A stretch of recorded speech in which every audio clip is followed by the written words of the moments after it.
नमस्कार। बात दिल्ली चुनाव की हो रही है और इस बार दिल्ली में मुकाबला तो वैसे देखिए दो पार्टियों के बीच दिख रहा है, लेकिन एक पार्टी है जो अपनी किस्मत आजमा रही है और बात हो रही है एनडीए की। एनडीए ने अपने सहयोगियों को भी खुश रखा है। बीजेपी ने सहयोगियों जेडीयू और चिराग पासवान जी, उनकी पार्टी को भी एक एक सीट दी है। अब बात दूसरे खेमे की जब होती है तो ऐसा लग रहा है कि वहां पर तो आम आदमी पार्टी भी अलग हो गई, कांग्रेस पार्टी अलग हो गई। तो ये एक मुद्दा बनाने की पूरी तरह से कोशिश भी है और मुद्दा है भी। लेकिन अब जिनकी पार्टी को एक सीट मिली है, क्या वो दिल्ली की राजनीति में कुछ धूम मचाना चाहते हैं या दिल्ली में कुछ और स्कोप अपना देख रहे हैं? चिराग पासवान जी हमारे साथ हैं, युवा नेता, अपनी पार्टी के अध्यक्ष और केंद्र में मंत्री। लेकिन पहले तो बहुत बहुत स्वागत है चिराग जी, थैंक यू सो मच। आप हमारे शो में आए। Thank you. शॉल पहन कर आए आज आप? यही पहनता हूँ। लेकिन चर्चा तो आपकी जैकेट की हो रही है आजकल। हाँ, ये चर्चा मैंने भी सुनी मेरी जैकेट की। डावोस गया था वर्ल्ड इकोनॉमिक फोरम पे एंड एक बड़ा मंच है वो, और मेरे लिए सौभाग्य की बात है। I am not even year old as a minister in the current government, but ऐसे में इतना बड़ा मंच मुझे मिला देश को रिप्रेजेंट करने का। खुशी है मुझे कि देश को रिप्रेजेंट करते करते फूड प्रोसेसिंग सेक्टर से जुड़े भी कई विषयों पर वहाँ पे चर्चा हुई, कई इन्वेस्टमेंट्स की अनाउंसमेंट हुई। तो मुझे लगता है मेरे लिए, मेरे मंत्रालय के लिए ये एक अच्छा मंच था। जैकेट की चर्चा अभी साथ में हुई। नहीं, लेकिन क्यों चर्चा हो रही है मैं नहीं समझ पाई। मतलब मैं भी नहीं समझ पाता। मोस्ट ऑफ दी चर्चाएं जो मुझे लेके सोशल मीडिया पे हो जाती हैं गाहे बगाए, मुझे भी नहीं कारण समझ में आते। पर ठीक है, सोशल मीडिया। हम लोग भी अभी चर्चा कर रहे थे और मीडिया में भी कई बार बात हो रही है कि जैकेट की कीमत कुछ 65,000 के आसपास है। ऐसा लग रहा है चर्चा से कि कुछ लाख होगी आपकी जैकेट की कीमत। I have no idea, it was a gift to me and but ठीक है। चर्चा इसलिए हो रही है, मैंने ये सवाल इसलिए पूछा क्योंकि इसमें राजनीति आ गई है। बिहार से लेके दिल्ली के कैंपेन में भी ये सवाल उठ रहा है कि आप एक दलित मुहिम को आगे बढ़ा रहे हैं, दलित नेता के तौर पर एक छवि को आगे बढ़ाया गया। तो इतने पैसे दिखा करके क्या सम्मान किया जा रहा है या बेइज्जती की जा रही है, ये बड़ा आरोप लग रहा है। देखिए, पहली बात तो मैं मानता हूँ कि हर किसी में वो क्षमता है अपने आप को आगे लेकर जाने की, और मुझे लगता है कि समय समय पर जब आपको डिस्क्रिमिनेट किया जाता है just on the basis of the caste that you come from, that is the fight जो कि लंबे समय से अलग अलग स्वरूप में हम लोगों ने लड़ने का काम किया। आज भी तकलीफ़ मुझे इस बात की होती है कि आपकी जाति की वजह से जब आपको घोड़ी पे चढ़ने से रोका जाता है, जब आपको मंदिर में प्रवेश करने से रोका जाता है। उदाहरण रहे हमारे ही देश में रहे जहाँ पे एक पूर्व मुख्यमंत्री को के मंदिर जाने के बाद मंदिर को गंगा जल से धुलवाया जाता है। तो आज भी आज़ादी के 75 साल के बाद जहाँ हम लोग नए कीर्तिमान स्थापित कर रहे हैं, देश 2047 तक एक विकसित देश बनने की ओर अग्रसर हो रहा है, वहाँ पर ये सारी बातें होती हैं कि इस जाति से तो ये जैकेट, जाति कपड़े, ये मुझे नहीं लगता कि मैटर ऑफ डिस्कशन होना चाहिए। और मुझे लगता है कि to prove a point, doctor Baba Saheb Bhimrao Ambedkar ji ने सारी उम्र कोट पैंट सूट इसीलिए पहना ताकि वो इस समाज से आने वाले लोगों को बता सकें कि आप मेहनत, काबिलियत से आप यहाँ पहुँच सकते हैं, ये आपका लक्ष्य होना चाहिए। ऐसे में मुझे नहीं लगता कि दलित पॉलिटिक्स को जैकेट से जोड़ के देखा जाना चाहिए कि भाई आप उस वर्ग से आते हैं तो इसलिए आपको नहीं पहननी चाहिए या आपको पहननी चाहिए। I don't see any point, and इसलिए most of the time I don't even get into these debates. मेरे लिए मायने क्या रखता है, अगर हम लोग दिल्ली चुनाव की बात कर रहे हैं तो हम लोग फिर दिल्ली की बात करें कि दिल्ली में क्या हो रहा है। पर जब ऐसे विषयों को उठाया जाता है तो मैं मानता हूं कि कहीं ना कहीं आप भटकाने का प्रयास करते हैं, ज्वलंत विषयों से अपने आप को दूर हटाने का प्रयास करते हैं। बिहारी हूँ, बिहार में हमेशा मैंने बिहार फर्स्ट, बिहारी फर्स्ट की मैंने बात ही इसीलिए की है क्योंकि इवेंचुअली मैं जिस राज्य से आता हूँ वो everything boils down to the caste politics of that state, and that is the irony of my state कि इवेंचुअली सब कुछ जाति पे आ जाता है। बट मेरा यह प्रयास रहता है कि इन सारे विषयों से हटकर ध्यान ना भटकाते हुए सिर्फ जो एक्चुअल ज्वलंत विषय हैं सिर्फ उसी पे चर्चा की जाए। सोशल मीडिया के एंजॉयमेंट के लिए सारे टॉपिक वहीं तक छोड़ दिया जाए। लेकिन आप पर सबकी निगाह लगी रहती है, इसका मतलब तो कि आपकी जैकेट भी चर्चा में है, उसको राजनीति से भी जोड़ा जा रहा है, फिर आप किसके साथ फोटो और सेल्फी ले रहे हैं पार्लियामेंट में, उसका भी विषय बनाया जाता है, उस पर भी राजनीति होती है। जैसा मैंने कहा कि वो सब सोशल मीडिया में, अब मैं खुद भी इंजॉय करता हूँ, ऐसा नहीं है कि मैं सोशल मीडिया पे नहीं हूँ। मैं खुद when I scroll and go through the reels, तो मैं भी इंजॉय करता हूँ। अपने ऊपर ही बने हुए मीम्स देख के भी मैं इंजॉय करता हूँ। अभी आपने भांगड़ा भी किया था, हाँ, लोहड़ी पे बहुत वायरल हुआ। सो बट देन वो सोशल मीडिया तक है। बट देन जब हम लोग चुनाव या सीरियस पॉलिटिक्स की बात करते हैं, एक ऐसा विषय जो आपके आने वाले 5 सालों को प्रभावित करेगा, तो उसमें मुझे नहीं लगता कि इसकी चर्चा का कोई महत्व है। दिल्ली चुनाव पर एक सीट देवली, और वो भी जिसको आपने टिकट दिया वो एक तरीके से बीजेपी का ही नेता है। तो आपके जो विरोधी हैं वो ये कह रहे हैं कि भले ही पार्टी आपकी हो लेकिन नेता तो बीजेपी का ही है, वो तो घुमा फिरा के सीट तो बीजेपी के ही पास चली गई। देखिए, इवेंचुअली पहली बात तो मैं आपका धन्यवाद कहूँगा कि आपने इस बात को स्वीकारा, क्योंकि हम लोगों के ऊपर एज एनडीए अलाइज ये ताने ही दिए जाते हैं कि अलाइज को पूछती नहीं है बीजेपी, अलाइज को साथ नहीं रखती। बट ये वो उदाहरण है, झारखंड में भी हम लोगों ने एक सीट पर हम लोगों ने चुनाव लड़ा, हम लोग जीते। ऐसे राज्य जहाँ पर गठबंधन के हमारे जो बड़े सहयोगी दल हैं, भारतीय जनता पार्टी, जहाँ जहाँ उन्हें लगता है कि सहयोगियों का यहाँ पे प्रभाव है, वहाँ पर हम लोगों को चुनाव लड़ने का मौका भी दिया गया। और मैंने हमेशा इस बात का ध्यान रखा कि मैं संख्या के लिए कभी सीटें नहीं मांगूँ, ये दिखाने के लिए नहीं कि मैं 4 सीटों पर चुनाव लड़ रहा हूँ, 10 सीटों पर चुनाव लड़ रहा हूँ। जो सीट मैं जीत सकूं और जीतकर अपने गठबंधन को मजबूती दे सकूं, प्रयास मेरा वही रहता है। कि मैंने महाराष्ट्र में एक सीट नहीं मांगी क्योंकि मुझे था कि वहाँ पे अभी पार्टी या संगठन अभी हम लोग का उस स्तर पर नहीं है कि हम लोग करके we could add any value to the alliance. But हाँ, झारखंड में मुझे चाहिए थी। झारखंड में हम लोगों ने पिछली बार भी हम लोगों ने चुनाव लड़ा था। उसी तरीके से दिल्ली की भी अगर आप बात करें, उत्तर प्रदेश, बिहार से आने वाले भारी संख्या में लोग यहाँ पर रहते हैं, जो अपने आप को कहीं ना कहीं लोक जनशक्ति पार्टी, रामविलास, मेरे नेता, मेरे पिता आदरणीय रामविलास पासवान जी की विचारधारा से अपने आप को जोड़कर देखते हैं। मैं मानता हूँ कि यहाँ पे हम लोग का वो प्रभाव है जो गठबंधन को मजबूती दे सकता है।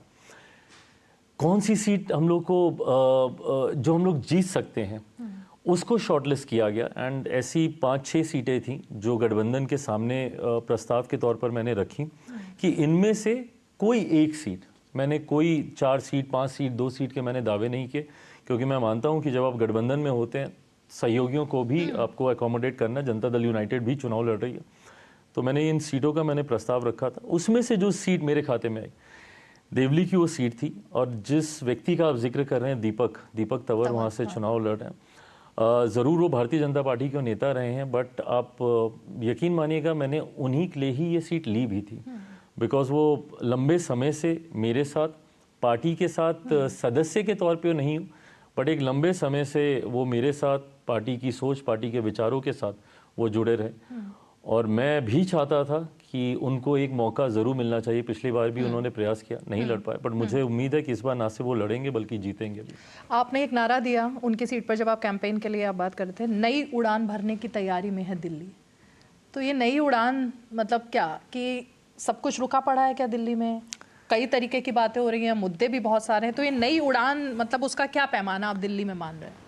पहली बात तो हम लोग का चुनाव चिन्ह हेलीकॉप्टर है, तो वो हेलीकॉप्टर की सोच नई ऊंचाइयों तक लेकर जाने की, जो भी व्यक्ति दिल्ली में रहा है या दिल्ली को जानता है, वो ये मानेगा कि हाल फिलहाल के दिनों में दिल्ली को विकास की जिस गति पर आगे बढ़ना चाहिए था वो नहीं हो पाया। जो मौजूदा सरकार है यहाँ पे, जिस पार्टी की सरकार है, वो पार्टी बड़े बड़े दावे वादे कर आई थी वो पार्टी, बट जब डिलीवरेबल्स की बात आई तो ना के बराबर वो चीज़ें हम लोग को देखने को मिली। सिर्फ फ्री की घोषणा करना, अनाउंसमेंट्स करना और इंफ्रास्ट्रक्चर पे काम नहीं करना, मैं कतई इस बात का मैं पक्षधर नहीं हूँ। और ये वो लोग हैं जिन्होंने इन्हीं सारी चीज़ों के वादे करते हुए, और वो तो खुद ही आज हर मन से बोल रहे हैं, पूर्व मुख्यमंत्री दिल्ली के केजरीवाल जी हर मन से बोल रहे हैं कि मैंने वादा किया था कि मैं दिल्ली की सड़कों को ऐसा बना दूंगा, मैं नहीं कर पाया, मैं यमुना साफ कर दूंगा, मैं नहीं कर पाया। वो तो खुद ही मान ही रहे इन सारी बातों को कि उनसे ये बातें नहीं हो पाई। तो जब आप खुद ही इस बात को स्वीकार कर रहे हैं, तो अगले 5 साल, पिछले 5 साल तो बर्बाद किए ना हम लोगों ने आप पे ये भरोसा करके, तो क्या विश्वास है कि आप अगले 5 साल फिर हमारे बर्बाद नहीं करेंगे? और ये एक ऐसी पार्टी है ऐसा नहीं कि इससे पहले विपक्ष की और कोई सरकार नहीं रही, कांग्रेस की भी सरकारों को हम लोगों ने देखा, बट जिस तरीके से इन्होंने निरंतरता में एक कन्फ्रंट्रेशन का माहौल बना के रखा, एलजी काम नहीं करने देते, दिल्ली सरकार काम नहीं करने देती, तो माइट एज वेल फिर ऐसी पार्टी आ जाए जो जिसको काम करने दिया जा सके। अगर आपको यही शिकायत है, कल को आप दोबारा चुन के आएंगे, फिर आप यही करेंगे, एलजी काम नहीं करने दे रहे, केंद्र की सरकार काम नहीं करने दे रही, तो क्यों नहीं फिर दिल्ली के लोग भारतीय जनता पार्टी के नेतृत्व वाली ही सरकार को चुन ले, जो कम से कम एलजी का भी सपोर्ट मिल जाएगा और केंद्र सरकार का भी मिल जाएगा। ये जो फ्री की आपने बात की कि ये सिर्फ आम आदमी पार्टी तो नहीं कर रही, इस बार तो बीजेपी का भी पूरा जो संकल्प पत्र है तीनों, उसमें फ्री बीज की घोषणाएं बहुत सारी हैं, कांग्रेस पार्टी भी कर रही है। तो या तो ये होड़ में हो रहा है या लोगों को लग रहा है कि अब जनता वही चाहती है, फ्री बीज की सरकार, और इसीलिए देखिए सब फॉलो कर रहे हैं। मैं इस सोच के मैं कतई खिलाफ नहीं हूँ, और मैं इसको कतई मैं फ्रीबीज भी नहीं मानता। ये टैक्स पेयर्स का ही पैसा है भाई, हम लोग अगर टैक्स दे रहे हैं तो हम सुविधाओं की उम्मीद भी रखेंगे। मैं तो बल्कि चाहता हूँ कि एक दिन ऐसा आना चाहिए जब एजुकेशन पूरी तरीके से फ्री हो जाए देश भर में, और कई ऐसे देश हैं जहाँ पे उदाहरण के तौर पर ये चीज़ें देखने को मिलती हैं, जहाँ पे आपकी प्राइमरी एजुकेशन पूरी तरीके से फ्री होती है, आपकी हेल्थ फैसिलिटीज़ पूरी तरीके से फ्री होती हैं। मैं चाहता हूँ कि हम लोग जब विकसित देश की ओर हम लोग अग्रसर हो रहे हैं, तो टैक्स पेयर जो पैसा दे रहा है वो इवेंचुअली सोशल वेलफेयर की जितनी भी स्कीम्स हैं उसको मजबूत करने के लिए इस्तेमाल किया जाए। मैं मानता हूं कि अभी डेवलपिंग स्टेज पे हैं तो बहुत सारा पैसा अभी इंफ्रास्ट्रक्चर पे इस्तेमाल होता है, उसमें से अगर हम लोग बचा पा रहे हैं तो ज़रूर सरकारें अपनी तरफ से जितनी ये सहूलियत दे सकती हैं देती हैं। बट मैं उस इंफ्रास्ट्रक्चर की मैं बात कर रहा हूँ। आप फ्रीबीज दें, बट आपने फ्रीबीज के अलावा आपने क्या किया?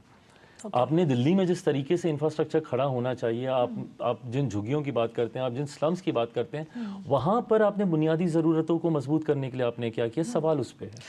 चिराग जी, आपको क्या लगता है कि दिल्ली में असली मुद्दों की बात हो रही है क्या? क्योंकि शुरुआत हुई पूर्वांचलियों के अपमान से, वो इतना बड़ा मुद्दा बनाया गया। अब 2 दिन पहले से दलितों का, अंबेडकर जी का अपमान, ये मुद्दा बना हुआ है। तो क्या अब ये अपमान वर्सेस सम्मान की राजनीति, इसी पर वोट मांग रहे हैं? देखिए, मैं पुनः दोहराऊंगा कि मैं मानता हूं कि चुनाव ज्वलंत विषयों पर ही लड़े जाना चाहिए, जहां पे आपका एजुकेशन, हेल्थ, इंफ्रास्ट्रक्चर, ये तमाम विषय हैं, इसके ऊपर ही चुनाव केंद्रित होना चाहिए। But at the same time ये सारे विषय को भी आप इग्नोर नहीं कर सकते। जब प्रदेश के पूर्व मुख्यमंत्री, जिनकी पार्टी की सरकार है, जब वो बिहार और उत्तर प्रदेश के लोगों को, मैं बिहारी हूँ, चुभती है ये बात, जब आप बोलते हैं कि ये लोग आके फर्जी वोट बनाते हैं यहाँ पर, आप नहीं बोल सकते।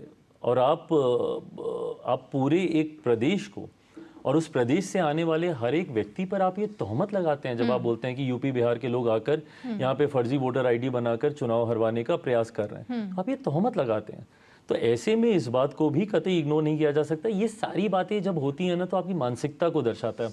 बैक इन योर माइंड आप यही सोच रहे हैं ना, आपकी सोच यूपी बिहार के लोगों को लेकर यही है। नहीं, मतलब आपको लगता है ऐसी है सोच? अगर नहीं होती तो इतना पॉइंट ब्लैंकली जब आप सडनली कुछ बोल देते हैं ना, तो वो आपका सबकॉन्शियस माइंड की वो सोच होती है। तो मतलब आपके दिमाग में तो चल ही रहा था कि अरे यही आते हैं यूपी बिहार वाले, आके ये कर देते हैं, वो कर देते हैं। ये गलत है। बाबा साहब का आपने जिक्र किया, ये उस सोच को दर्शाता है कि जब आप करते कुछ हैं, कहते कुछ हैं, बट सोचते कुछ और है। यूपी बिहार, लेकिन सिर्फ अरविंद केजरीवाल तो नहीं, यूपी बिहार को लेकर हमेशा राजनीति क्यों चलती है? उनके लोगों को लेकर कभी राहुल गांधी लपेटे में आ जाते हैं कि उन्होंने बोला कि वहाँ के लोगों का तो आईक्यू लेवल इतना नहीं है राजनीति का, जब वो केरला जाते हैं। फिर कभी अरविंद केजरीवाल लपेटे में आ जाते हैं। आपको लगता है वाकई में अपमान करने की कोशिश है या एक माइंडसेट बन चुका है ऐसा? मुझे नहीं पता कि इन लोगों की क्या सोच है, एंड ना ही I can speak on their behalf, but मैं इतना मैं ज़रूर मानूंगा कि यूपी बिहार, बिहारी हूँ इसलिए नहीं कह रहा, बट मैं मानता हूँ और मुझे लगता है कि आप एग्री करेंगे, मुझे नहीं लगता कि देश का कोई ऐसा कोना है जहाँ पे यूपी बिहार के लोगों ने अपना योगदान ना दिया हो। और मुझे लगता है हर क्षेत्र में, आप ब्रेन्स की अगर आप बात करें, जो लोग आईक्यू पे सवाल उठाते हैं, आप अगर देखेंगे बड़े से बड़े मीडिया हाउस में चले जाइए, आपको बड़े पदों पर आपको बिहारी यूपी के लोग आपको मिल जाएंगे। बिजनेस हाउसेज में चले जाइए, सीईओ सीएफओस आपको बिहारी मिल जाएंगे। नीडलेस टू से आईएएस आईपीएस ऑफिसर्स भारी संख्या में आपको यूपी बिहार के आपको देखने को मिलते हैं। एट द सेम टाइम आप इंफ्रास्ट्रक्चरल डेवलपमेंट में चले जाइए, वहाँ पे कोई मजदूर भी होगा तो वो भी अधिकांश यूपी और बिहार से आते हैं। तो इतनी वाइड रेंज हमारे प्रदेश के लोग देते हैं, और जो देश की अर्थव्यवस्था को गति देने में काम करते हैं। ऐसे में जब उनके बारे में इस तरीके से सोचा जाता है या उनके बारे में इस तरीके से टिप्पणी की जाती है, आप उनको इग्नोर तो नहीं कर सकते, ये इनकी बातों से पता चलता है। आप कतई उनको इग्नोर करके आप आगे नहीं बढ़ सकते, और इसीलिए गाहे बगाहे यूपी बिहार के लोगों के बारे में इस तरीके का जिक्र राजनेता करते रहते हैं। बट मैं ये मानता हूँ कि अगर यूपी बिहार के लोग नहीं हों और अगर हम लोग का योगदान नहीं हो तो देश की गति कहीं ना कहीं धीमी पड़ जाएगी। तो ये तो पॉइंट है। बिल्कुल। चिराग जी, मुझे आपने क्योंकि विनेबिलिटी की बात कही, दिल्ली की आपने एक ही सीट मांगी, महाराष्ट्र में आपको था कि वहाँ कुछ नहीं हो सकता तो वहाँ आपने नहीं मांगा। स्ट्राइक रेट आपकी पार्टी का इतना सॉलिड रहा कि मतलब बिहार में खुद प्रधानमंत्री ने इस बात को माना। अब मुझे वो चिराग पासवान भी याद है जब आपकी मूवी की स्क्रीनिंग हुई थी तो आपके प्राउड फादर सबको बता रहे थे, और आज मंझे हुए राजनेता बन चुके हैं चिराग पासवान। तो ये जो सफ़र रहा ये तो थोड़ा टफ ही रहा होगा, क्योंकि तब भी आपने नहीं सोचा होगा कि आप इतने बेबाकी से इतने राजनीति के सवालों के जवाब देंगे। यार जीन्स की बात है ये। हाँ, जैसे पापा कहते थे कि मछली के बच्चे को तैरना नहीं सिखाया जाता। सो आई थिंक ये कुछ ऐसे गुण हैं जो कि स्वाभाविक तौर पर आ ही जाते हैं, specially you know when you living with somebody who is like a institution of politics. I mean who bigger and better than my father, you know, when it comes to understanding Indian politics. उनका जो range रही है भारतीय राजनीति के अनुभव को लेकर, उसके समझने को लेकर, तो ऐसे में उनके साथ बिताए हुए क्षण गाहे बगाहे अपने आपका परिचय राजनीति से करा ही देते हैं। बट हाँ, मुझे लगता है कि इवेंचुअली हर किसी की एक अपनी अलग जर्नी होती है। वो दौर अलग था जब उन्होंने राजनीति की शुरुआत की, ये दौर अलग है। वो नेपो किड नहीं थे, मैं नेपो किड हूँ, उनका परिचय अलग था, मेरा परिचय अलग है इन सारी चीज़ों को लेकर। बट हाँ, मैं ये मानता हूँ कि eventually I think everything boils down to your potential, your capabilities. आप में काबिलियत होती है तो आप आगे बढ़ते हैं, अगर आप में काबिलियत नहीं होती, उदाहरण रहे कि बड़े बड़े हैवी वेट सरनेम वाले बच्चे भी कुछ नहीं कर पाए क्योंकि उनमें काबिलियत नहीं थी। तो हर किसी की एक अपनी अलग जर्नी होती है। बहुत सी चीज़ें आप सीखते ज़रूर हैं उस परिप्रेक्ष्य में पले बड़े होने की वजह से, बट देन और मेरा तो बहुत ही अलग संघर्ष रहा। नेपो किड मुझे कहा ज़रूर जाता है, बट देन जिस पार्टी को मेरे पिता ने खून पसीने से सींचा वो पार्टी तक मुझसे छीन ली गई, मुझे मेरी पार्टी से निकाल के बाहर फेंक दिया गया था। तो वो मेरा स्ट्रगल अलग रहा। Definitely nothing compare to my father's. तो आप बॉलीवुड को मिस नहीं करते? आप बिल्कुल। मैं कतई नहीं मिस करता। बिल्कुल नहीं। किसी चीज़ को मिस करने के लिए उस जगह पे होना ज़रूरी है। I was hardly there. I was rejected day one out of Bollywood, so उसमें मिस करने वाली कोई बात ही नहीं है। चाचा जी की आपने बात की, आपकी पार्टी छीन ली गई। अभी बिहार का चुनाव भी आने वाला है, सिर पर है, बहुत बातें चल रही हैं। ऐसा भी चल रहा है कि अब महागठबंधन की निगाहें भी आप दोनों पर लगी हैं, कौन किसकी तरफ आएगा। चल क्या रहा है? मतलब सबकी निगाहें लगी हैं कि चुनाव से पहले, क्योंकि इतिहास या तो कह सकते हैं इसको कि चुनाव से पहले हमेशा आपकी पार्टी कभी किसी के साथ होती थी, कभी किसी के साथ, तो इस बार भी अटकलें लग रही हैं? नहीं, कोई अटकलें नहीं लग रही हैं। मैं इस बात को मैं पूरी तरीके से मैं स्पष्ट कर दूं, मेरा विश्वास मेरे प्रधानमंत्री आदरणीय नरेंद्र मोदी जी पर अटूट है। कारण मेरा एनडीए का हिस्सा बनने का सिर्फ और सिर्फ मेरे प्रधानमंत्री रहे। 2014 में जब हमारी पार्टी ने, मेरे नेता ने ये फैसला लिया कि हम लोग एनडीए का हिस्सा बनेंगे, I think it's like an open secret, everybody knows this, कि मैं उसको लेकर काफ़ी पुश ही था। And within the party also, Papa didn't want to change the alliance. He was very comfortable with UPA, and but then मैं चाहता था कि हम लोग एनडीए के साथ जाएं, और उसका एकमात्र कारण मेरे प्रधानमंत्री रहे। ऐसे में इस बात को मैंने ऑन रिकॉर्ड कैटेगोरिकली कई बार मैंने कहा है, और मैं पुनः मैं उस बात को दोहराता हूँ कि जब तक मेरे प्रधानमंत्री हैं मैं एनडीए से कहीं नहीं जा रहा। बाहर जाते हैं विदेश में तो कोई सवाल करता है लोकतंत्र भारत में खतरे में है या नहीं है? कोई नहीं करता। ये हमारे यहाँ कुछ मुट्ठी भर तथाकथित विपक्षी दल और उनके नेता हैं जिनके पास कोई मुद्दा नहीं मिलता तो वो इस तरीके के मुद्दे को बनाते हैं। लोकसभा का चुनाव ही आप देख लीजिए, यही सब विषय उठाए गए थे। आरक्षण समाप्त कर दिया जाएगा, कॉन्स्टिट्यूशन ख़त्म कर दिया जाएगा, लोकतंत्र की हत्या कर दी जाएगी। आज 6-7 महीने हो गए इस सरकार को बने हुए, और तीसरी बार मेरे प्रधानमंत्री जी को देश के प्रधानमंत्री पद की शपथ लिए हुए। मुझे बताएं, ये तमाम विपक्षी दल जो कि उस वक्त लोकसभा चुनाव में हर मंच पर खड़े होके फॉल्स नैरेटिव सेट करने का प्रयास कर रहे थे और चिल्ला चिल्लाकर हम हर मन से कह रहे थे कि अगर तीसरी बार प्रधानमंत्री नरेंद्र मोदी देश के प्रधानमंत्री बने तो आरक्षण समाप्त कर दिया जाएगा। बताएं मुझे किसका आरक्षण छीन लिया गया? बताएं यही विपक्ष के तमाम नेता कि कौन से संविधान की हत्या कर दी गई या कहाँ का लोकतंत्र खत्म कर दिया गया। ये लोग फॉल्स नैरेटिव सेट करते हैं बिकॉज इनको पता है कि इनके पास कुछ है नहीं इस सरकार के खिलाफ बोलने के लिए, और अगर इस सरकार पे सवाल खड़े करेंगे तो आप बाकी की उंगलियां आपके ऊपर भी उठेंगी। आज जब राहुल जी गरीबी की बात करते हैं, कल परसों उनकी कोई तो मैं रील वीडियो देख रहा था जहाँ पे उनको बड़ी चिंता थी कि लोग क्यों सड़क पर सोए हुए हैं। गरीबी हटाओ का नारा आप ही की पार्टी के नेता ने, जो कि आपके परिवार में जाकर उन्होंने वीडियो उन्हीं के द्वारा दिया गया था। आज कम से कम धीरे ही सही बट देश आर्थिक तौर पर उस मजबूती पर पहुंच रहा है। जब मैं ऐसे ग्लोबल प्लेटफॉर्म पे जाता हूं मुझे गर्व होता है कि भाई भारत आज दुनिया की 5वीं सबसे बड़ी अर्थव्यवस्था बन चुका है। अगले साल जब तक हम लोग लोकसभा चुनाव में जाएंगे भारत दुनिया की 3री सबसे बड़ी अर्थव्यवस्था बन गया होगा। और ये इन दशकों में हुआ, इस पिछले 1 दशक में हुआ। ऐसा नहीं है कि भाई वो लंबे समय तक चलता आ रहा था। दहाई के आंकड़े के पार थे हम लोग, 11वें 12वें नंबर पे थे हम लोग। इन 10 सालों में हम लोग 5वें और 5वें से 3रे पर। तो ये भारत की मजबूती को दर्शाता है जो उस सोच से आती है जिसको प्रधानमंत्री जिसका नेतृत्व करता है। आपने राहुल गांधी का जिक्र किया, आप भी इतने समय से सांसद रह चुके हैं और हैं। राहुल गांधी भी आपके साथ लगभग टकराते ही रहते होंगे आपको जब जाते होंगे गलियारों में, तो क्या उनके बारे में विजन है आपका, राहुल गांधी के बारे में? यही तो नहीं समझ में आता कि क्या विजन है उनका, बट मेरे पड़ोसी भी रहे काफ़ी समय तक। हाँ, exactly.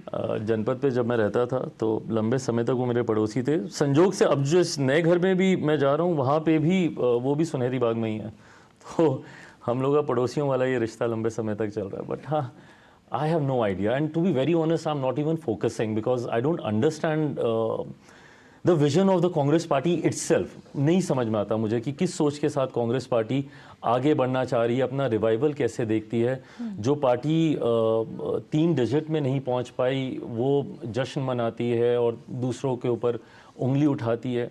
So I don't understand कि इनका विजन क्या है देश को लेकर। बट मैं ये मानता हूँ कि मेरे प्रधानमंत्री का विजन क्लियर है। पहली बार देश में कम से कम एक हम लोगों ने टारगेट तो सेट किया कि 2047 तक, ठीक है। और else even as a kid also we used to wonder कि we are developing nation, but कब तक डेवलपिंग रहेंगे? कभी तो हम लोग भी विकसित देश बनेंगे। ये लक्ष्य, ये टारगेट्स सेट जिसने किया, मेरा ध्यान उस तरफ केंद्रित। तो क्या होने वाला है चुनाव में बिहार में, क्या लग रहा है? मैं इतना मैं जरूर मानता हूँ कि एनडीए जो मौजूदा परिस्थिति में बिहार में है, जहाँ पे 5 दलों का ये गठबंधन है, जिसमें of course Bharatiya Janata party है, जनता दल यूनाइटेड है, हम लोग की पार्टी लोक जनशक्ति पार्टी रामविलास है, हिंदुस्तानी अवाम मोर्चा मांझी जी की पार्टी और उपेंद्र कुशवाहा जी की पार्टी। ये 5 दलों का ये गठबंधन है एंड आई फॉर्मली बिलीव कि एक एब्सोल्युटली विनिंग कॉम्बिनेशन है। और इसका उदाहरण हम लोगों ने प्रमाणित भी इसको किया। अभी पीछे 4 सीटों पर उपचुनाव हुए थे और उन 4 सीटों पर 100% स्ट्राइक रेट एनडीए के प्रत्याशियों का रहा। सारे प्रत्याशी हमारे 4 सीटों पर जीते। मैं उसको ज़्यादा महत्वपूर्ण इसलिए मानता हूँ क्योंकि जो भी बिहार की राजनीति को समझता है वो ये जानेगा कि उसमें से 1-2 ऐसी सीटें थी जो कि विपक्ष जिसको अपना गढ़ मानता था, जिसपे अपना मानते थे कि ये सीट हम लोग के हाथ से कभी जा नहीं सकती। फॉर एग्जाम्पल बेलागंज की वो सीट है जहाँ पे जो लोग जातीयता और सांप्रदायिकता की राजनीति करते हैं, जो अपने M22 समीकरण की बात करते हैं, तो उनको उस M22 समीकरण पे इतना ज़्यादा भरोसा था कि उनको था कि ये सीट हम लोग नहीं हार सकते। बट वो सीट भी हम लोग का गठबंधन जीता। सो ऐसी कई सीटें इस उपचुनाव में रही। तरारी की एक और सीट है। तो इन सीटों ने हम लोग के विश्वास को बढ़ाया है कि ये इतना विनिंग कॉम्बिनेशन है, हम 5 दलों का गठबंधन, कि बिहार विधानसभा चुनाव परिणामों में 225 सीटें हम लोग पार करेंगे। ये मैं मानता हूँ। चलते चलते अंत में चिराग जी, ये मेरा सवाल नहीं है, सोशल मीडिया पर मैंने डाला, जैसे आपने कहा आप रील्स भी बहुत देखते हैं, सोशल मीडिया पर इतने एक्टिव हैं, आपको अच्छा लगता है ये सब देखना। मैंने उनसे पूछा कि आज चिराग जी का इंटरव्यू करना है तो क्या पूछे, तो 80% लोगों ने ये भी पूछा है कि आप शादी कब कर रहे हैं। अरे प्रभु, ये सवाल जरूर पूछा कि ये कहा, ये सवाल जरूर पूछेगा चिराग जी से, हम सब जानना चाहते हैं। कोई नहीं जानना चाहता except my mother. I don't think anybody wants to know the answer of this question. Seriously? क्योंकि राहुल गांधी से भी ये सवाल बार बार पूछा जाता है, तो आप भी एलिजिबल बैचलर है, युवा नेता है, तो सब जानना चाहते हैं आपकी लाइफ के बारे 8 में। तारीख को दिल्ली में एनडीए सरकार बनाने जा रही है, भाजपा के नेतृत्व की सरकार बनने जा रही है, ये जवाब मेरे पास जरूर है। ठीक है, बहुत बहुत शुक्रिया चिराग पासवान जी, Thank you. आपने इतनी Thank you. बेबाक तरीके से बात की, हर सवाल का जवाब दिया। बेस्ट ऑफ लक दिल्ली के लिए, आपकी एक सीट। Thank you. उम्मीद है दिल्ली नए तरीके से इस बार सोचेगी और जिसको भी ठीक लगेगा वो वोट देगा। बहुत बहुत शुक्रिया चिराग। Thank you.